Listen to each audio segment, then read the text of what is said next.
नमस्कार, मैं हूं आपके साथ निशात फिजा। रुख करेंगे उत्तर प्रदेश की खबरों की ओर। खबर हरदोई से है, जहां सपा के प्रदेश अध्यक्ष श्यामलाल पाल ने पीडीए की पहा पंचायत में पत्रकारों से बात करते हुए संभल में मूर्तियों की खुदाई पर मुख्यमंत्री पर हमला बोला। उन्होंने कहा कि सिंधु घाटी सभ्यता और हड़प्पा मोहनजोदड़ो की खुदाई को लेकर विवाद उठाना सिर्फ ध्यान भटकाने की साजिश है। उन्होंने आरोप लगाया कि डबल इंजन की सरकार के तहत प्रदेश में रोज सामूहिक बलात्कार की घटनाएं हो रही हैं, लेकिन सरकार का ध्यान रोजगार और विकास पर नहीं है। और उन्होंने बेरोजगार युवाओं को अग्निवीर योजना के तहत दी जाने वाली नौकरी पर भी सवाल उठाया है। समाजवादी पीडीए पंचायत हरदोई जनपद की जिला अध्यक्ष जो संपूर्ण टीम और पूर्व में हमारे सभी संगठन के लोग इस कार्यक्रम में आए और ये कार्यक्रम संविधान बताने का और जो देश के प्रधानमंत्री जी ने नई संसद में उसका वोट करने के लिए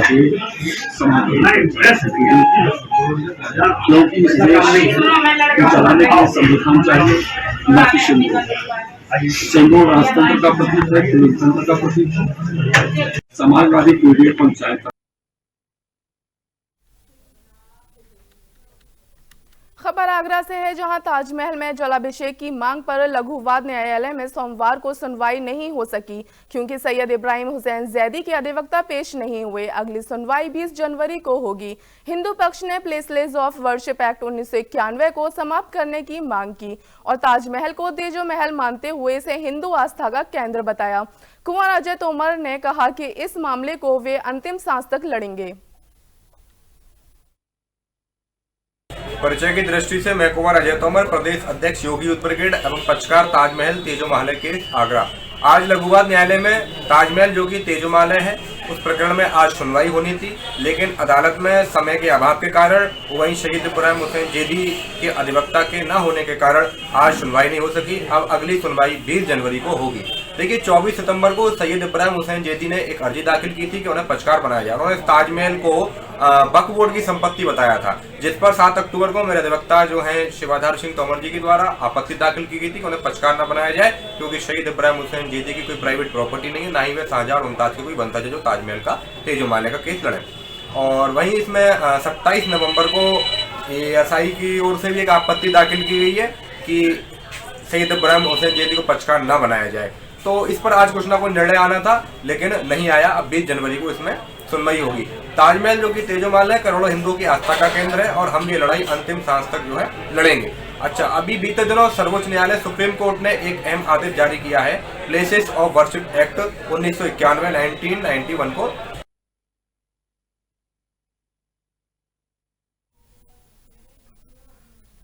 खबर महुआ से है, जहां किसानों ने मूंगफली खरीद केंद्र के ताले न खुलने पर विरोध प्रदर्शन किया। बुंदेलखंड किसान यूनियन ने केंद्र के बाहर धरना दिया। आरोप लगाते हुए कहा कि सरकार ने एमएसपी पर मूंगफली खरीद के लिए केंद्र खोले थे, लेकिन एक केंद्र में ताला लटका हुआ मिला। किसानों ने चेतावनी दी कि अगर जल्द खरीद शुरू नहीं की तो वे सड़कों पर उतरकर आंदोलन करेंगे। अब किसानों की समस्या लेके मूंगफली को जो रेट है मार्केट में वो 3000 से 3300 से लगा के 4000 तक है। केंद्र में जो सरकारी एमएसपी पे खरीद हो रही वो 6783 रुपया है। तो किसान यहाँ मान लो अपने केंद्र में मूंगफली बेचते, लेकिन कारण बस आज हम अकोना सोसाइटी में बैठे हैं, जानकारी हुई कि अकोना केंद्र पे खरीद नहीं हो रही। तो आज हम सभी लोग पदाधिकारी बालाजी, हमारे अखिलेश रावत जी और हमारे अन्य किसान हैं, सामने देखो अन्य किसान हैं, तो उनको लेके आए हैं। तो यहाँ इंक्वायरी की तो यहाँ ताले पड़े हैं, और जब हम अधिकारियों से बात करते हैं तो कह रहे खरीद हो रही। क्या मांग है आप लोगों की? तो हमारी मांग ये है कि वो यहाँ केंद्र खोले जाए और जो यहाँ का सचिव है उसको बुलवा के खरीद करे किसानों की। खरीद न हुई तो आगे क्या करेंगे? खरीद न हुई तो हम लड़ाई लड़ेंगे सरकार से।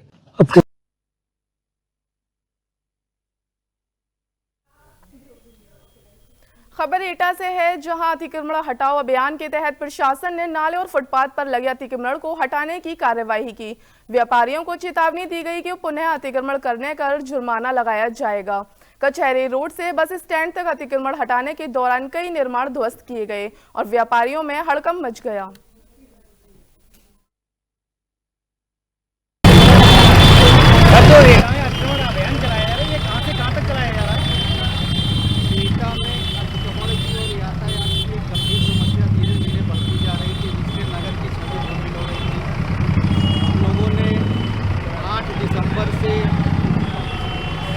प्रचार प्रसार करके व्यापार वर्गों से अपने से पटरी से अतिक्रमण हटाने के लिए अनुरोध किया गया है। व्यापार मंडल की बैठक आहूत की गई, जिसमें व्यापार मंडल के पदाधिकारियों और व्यापार मंडल द्वारा जो है दिनांक 14 तक का समय मांगा गया कि हम सभी व्यापारीगण अपने से अतिक्रमण हटा लेंगे। इसके बावजूद अतिक्रमण में कोई रुचि नहीं दी गई, हटाया नहीं गया। 15 दिसंबर को भी समय दिया गया। खबर सोनभद्र से है, जहां कक्षा 4 की छात्रा के साथ दुष्कर्म का मामला सामने आया है। घर के बाहर खेलते समय पड़ोस में रहने वाला किशोर उसे बहला फुसलाकर घर में ले गया और उसके साथ दुष्कर्म किया। 2 दिनों तक आरोपी ने परिवार के साथ डरा धमकाकर घटना को दबाने की कोशिश की, लेकिन दर्द बढ़ने पर पीड़िता ने घर वालों को घटना के बारे में पूरी जानकारी दी। वहीं मिली तहरीर के बाद पुलिस ने आरोपी को हिरासत में ले लिया है और छात्रा को मेडिकल परीक्षण के लिए भेजा गया है। सूचना मिलते ही रॉबर्ट्सगंज थाना मामले में बाल अपचारी पर संबंधित धाराओं में केस दर्ज किया गया। आरोपी को हिरासत में ले लिया गया है और अन्य विधिक कार्रवाई की जा रही है। आज शाम ग्राम सलैया की एक महिला द्वारा थाना रॉबर्ट्सगंज आकर एक प्रार्थना पत्र दिया, जिसमें बताया कि दिनांक 13/12/2024 की शाम को उसकी 9 वर्षीय लड़की के साथ गांव के ही एक नाबालिग लड़के ने बलात्कार किया है।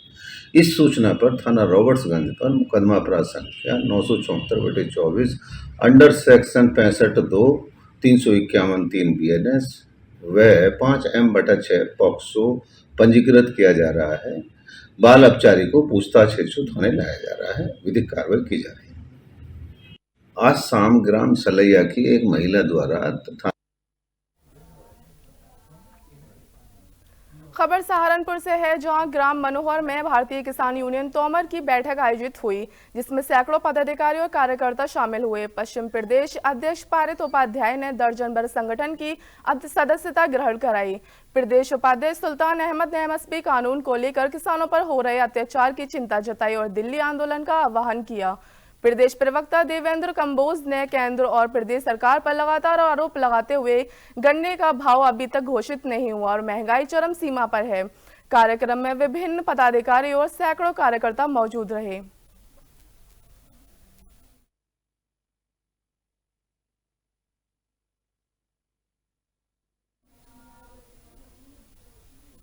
खबर फर्रुखाबाद से है, जहां लुटेरी दुल्हन ने शादी की रात नशीली चाय पिलाकर लाखों की नकदी, जेवर और मोबाइल लेकर फरार हो गई। सुबह दूल्हा और उसकी मां बेहोश मिले, जिन्हें अस्पताल में भर्ती कराया गया है। दुल्हन पूजा नाम की है और हरदोई जिले की रहने वाली बताई जा रही है। पुलिस अब उसकी तलाश में जुटी है। इनकी चाचा की शादी थी शाम को। शादी होने के बाद सब शादी वादी हो के घर पर गए। घर पर 1 बजे रात के पहुँचे तो वहाँ चाय बनाई। चाय बनाई तो मम्मी चाय बनाई। उनने की चाची बोली, इनकी वो बोली तो हम बनाए दो। उनने की तुम बनाए दो। उनने बनाई, उनने पता नहीं उसमें क्या मिला है। तो चाय बस अब चाय पे आई। कुछ लोगों ने पी तो करो ही लगी, किसने फेंक दे, किसने पी ली। इन लोगों ने ज्यादा पी ली थी। अच्छा, और बारात कब भाई? शाम को, रात ही आज ही। आज। अच्छा, कहाँ के थे ये लोग? ये लोग थे हरपालपुर। हरपालपुर के। तो फिर जब से दुल्हन कहाँ है? दुल्हन रात में फरार। 2 बजे कुछ लेके गई? सामान लेके गई, पैसा तो पैसों ले गए। क्या क्या ले गई? फुल तोड़ियाँ थे, कुंडल जाले थे, कुंडल थे, लर थी, हार थो, सब जेवर ले गई। सब चीज। और मोबाइल है तो मोबाइल मेरे कहीं हम तो को नींद नहीं आ रही, नींद के बाद हमने मोबाइल दे दिया, मोबाइल भी ले गए। ये नशा की गोली पिलाई गई। कैसे? पूरी घटना बता दें। चाय संग 1 बजे रात बनाई, हमने पी, हमने पी नहीं। किन्ने बनाई? बहू ने बनाई थी। हाँ? बहू ने बनाई थी, इनने सबने पी, हमने जब 3 पे हमें बराबर हमने देखे और 3 आदमी ने पी रहे नशा बैठे हो, कोई नशा ये नशा की गोली पिलाई गई। कहीं से पूरी घटना बता दें। चाय संग 1 बजे रात बनाई, हमने पी, हमने पी नहीं। किन्ने बनाई? बहू ने बनाई थी।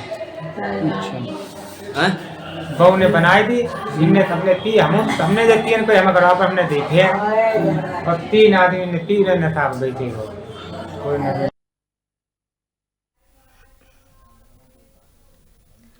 खबर महुबा से है, जहां श्रीनगर कस्बे के भैरवगंज मोहल्ले में एक दुखद घटना सामने आई है, जहां शराबी पति की मारपीट से तंग आकर मां बेटी ने घर में जहरीली पदार्थ खा लिया। 35 वर्षीय ममता और उसकी 18 वर्षीय बेटी नीलम ने जान देने की कोशिश की। परिजनों के अनुसार पति रामस्वरूप की शराब की लत के कारण घर में लगातार कलह और हिंसा हो रही थी, जिससे परेशान होकर दोनों ने यह कदम उठाया।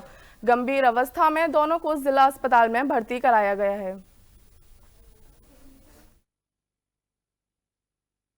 हाँ, एक थाना श्रीनगर से केस आया हुआ है जिसमें माँ बेटी दोनों लोग जहरीला पदार्थ खाए हुए हैं और दोनों की हालत बहुत ज़्यादा गंभीर बनी हुई है। अभी फ़िलहाल इनको अंडर ऑब्जर्वेशन रखा गया है, उपचार शुरू कर दिया गया है।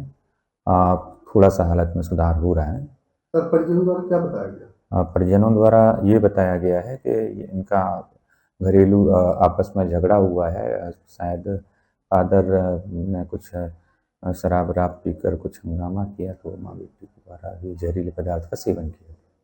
सर, अभी कैसी हालत है लोगों की? अभी फिलहाल तो मुझे सुधार लग रहा है, अंडर ऑब्जर्वेशन है।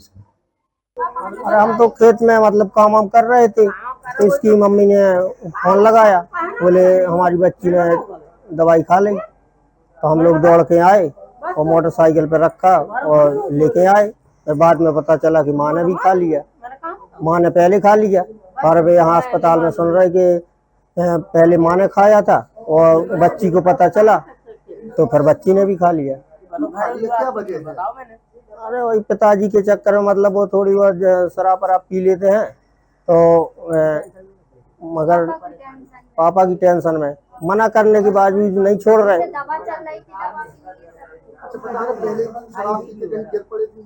हाँ, गिर पड़े थे और वो कुआं में गड्ढे में। हाँ, पसुरिया टूट गई थी, मतलब इसलिए खा लिया। खबर महुबा से है, जहां मकान के कब्जे को लेकर हुए विवाद में भांजे ने मामा और मामी पर फायरिंग कर दी, जिसमें मामी घायल हो गई और मामा भी पथराव में लहूलुहान हो गया। फायरिंग और पथराव के बाद युवक युवती भी घायल हुए। पुलिस ने घायलों को अस्पताल में भेजा और मामले की जांच जारी है। मामला कुछ नहीं है कि हम तो यहाँ थे नहीं, पिताश्री थी घर पर। तो आप कहाँ गए थे? हम गए थे थोड़ी रामपुरा। अच्छा जी। क्या सूचना मिली? हमको ये सूचना मिली कि उन्होंने पिताश्री को अंदर कर लिया जी, और गोली भी चला दी। गोली किसको लगी? गोली लगी हमारी माँ जी की जी। काहे का विवाद था, किस बात को लेकर लड़ाई हुई? कुछ नहीं, पहले कोई ऐसे ही था कि मतलब मकान के ऊपर था, इन्होंने मकान हमको था हमारा था वो इसने जबरदस्ती मतलब उसमें कब्जा किया। उसके बाद आज वो जेल से भी आया है, अभी नीरज। कब आया जेल से? 3-4 दिन पहले। काहे में जेल गया था? वो गया था गांजे के केस में जी। गोली मारे नीरज ने गोली मारी। काहे मार दी? कोई बात था क्या पुराना या कोई रंजिश चल रही हो आपकी? क्यों मार दी, क्यों बात हो गया? और हम मकान छोड़ा लो हमारा। कौन है ये नीरज? परिवार का है क्या? हाँ, मकान फूट डालू, बासन निकाल ले भीतर से पूरे तखा सब निकाल लो, तार तोड़ के। काय को विवाद है? तू मकान को विवाद है? हाँ। कब हुआ था मकान का विवाद? कब से चल रहा है विवाद मकान का? नीरज राजपूत कौन है आपका? अनिल है। आप किस गाँव की रहने वाली? टेंथ हो और नीरज पानी के क्या खरा में रात है हिस्सा पे रात भी अपनी कब से रह रहे हैं आपके गांव में नीरज राज? कितने साल हो गए? बचपन से रात भी तो होता है। ये क्योंकि हमारे घर पर श्याम सिंह और कुछ लोग और थे, उसका लड़का था और शंकर के 2 लड़का थे, प्रदीप था। इतने लोग आए और कुछ अन्य लोग थे जिनको हम पहचानते नहीं हैं। तो श्याम सिंह हमारे अंदर बढ़ गया। हमारी बहू थी, वो लड़की थी। अब जो कुछ इनसे कहा उसे जो रह गई। फिर ने फोन किया हमको हमारे हार से, तब जो पकड़े थे। किसे पकड़े थे? श्याम सिंह को। अच्छा, कौन घायल हो गया आपका? बरसा देवी। कौन है? ये क्योंकि हमारे घर पर श्याम सिंह। खबर सोनभद्र से है, जहां और मोरा इलाके में स्थित कार में शॉर्ट सर्किट से भीषण आग लग गई, जिसमें 8 से अधिक वाहन और लाखों रुपए के ऑटो जलकर राख हो गए। घटना रात 1 बजे की बताई जा रही है, जब दुकान में कर्मचारी मौजूद थे। सूचना मिलने के बाद भी 200 मीटर दूर स्थित फायर ब्रिगेड 1 घंटे बाद पहुंची और काफी मशक्कत के बाद आग पर काबू पाया गया। मिस्त्री हैं। तो आप रात में यहीं पे थे? जी। तो ये आग कैसे लगी? ये आग कैसे लगी है ये तो हमको तो मालूम नहीं है। अच्छा, हाँ। तो इसकी सूचना कहाँ दिए थे आप? ये फायर ब्रिगेड के पास किए थे। हाँ, तो क्या हुआ था? जी, फायर ब्रिगेड को सूचना दी थी आपने? जी हाँ। तो फायर ब्रिगेड आई? हाँ, 1-1.5 घंटे बाद लेट आई। अच्छा, जबकि यहाँ से 200 मीटर की दूरी पे फायर ब्रिगेड है। जी जी। तो भी 1 घंटा लग गया? हाँ जी। मिस्त्री हैं। मिस्त्री हैं। तो आप रात में यहीं पे थे? जी। खबर आगरा से है, जहां भीषण सड़क हादसे में 4 लोगों की मौत हो गई। 2 कारों और एक कैंटर की टक्कर में 4 लोग मारे गए, जबकि एक गंभीर रूप से घायल हो गया। घायल को अस्पताल में भर्ती कराया गया है। यह हादसा नोएडा की तरफ जा रही 3 गाड़ियों के बीच बताया जा रहा है।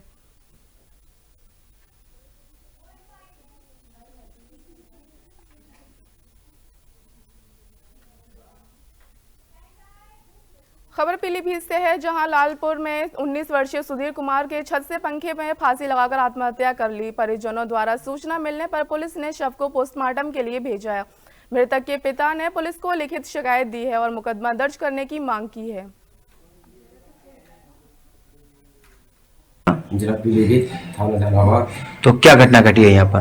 घटना ये घटी थी, यही कुछ समय से इसकी पत्नी बाहर हुई थी, जिसका नाम सुधीर कुमार है, मेरा बेटा, जिसने अपने मतलब आत्महत्या की है।